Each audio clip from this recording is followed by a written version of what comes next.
Pas një muaj e gjysmë, i është lejuar vizita te Kibiri. Dragisha Vukashinović, nëna e Milan Vukashinović, i cili dyshohet se u rrëmbye brenda territorit të Kosovës në pjesën veriore dhe më pas u plagos nga Gjandarmeria Serbe, të martën për herë të parë ka vizituar djalin e saj. Për këtë vizitë detaje për të vënë ka dhënë Radoica Radomirović, Meki Vukashinovićit. Danas nakon 40 dana po prvi put je Nëna Dragana për herë të parë sot ka mundur të flasë pjesërisht lirshëm me Milanin. Në këtë bisedë Milani ka përshkruar si ka ndodhur kjo ngjarje, që ka ndodhur në territorin e Kosovës, derisa ai ka pritur Dragomir Antiqin që ta merrte. Nga ajo vetur Golf 5 i nqyrës gri kanë dalë persona të maskuar me uniforma të zeza dhe kanë qelluar në Milanin, i cili ka qenë në veturin e tij. Sigurni za tu nogu da li će ona biti.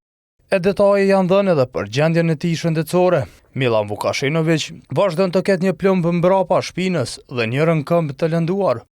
Najvažnije da se mi... Çfarë më përcolli asaj është që Milani është mirë, ndihet mirë, këmbën e majt e ka ende në gips. Nuk jemi të sigurt nëse ajo këmbë do të jetë funksionale.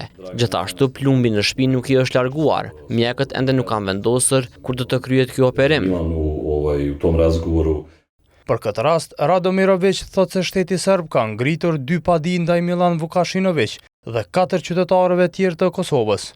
Hteo bi da istaknem da je već... Në këtë moment mund të themi se kemi vetëm një padi, e cila përfshir 4 persona, të cilët si Milan janë gjithashtu qytetarë të Kosovës. Avokati për herë të parë do ta vizitojë Milanin me 12-12 bashkë me prokurorin, kur do të kemi ndoshta padinë e dytë me të cilën do të përballet Milani dhe do të shohim se cilë persona tjetër të jenë të përfshirë.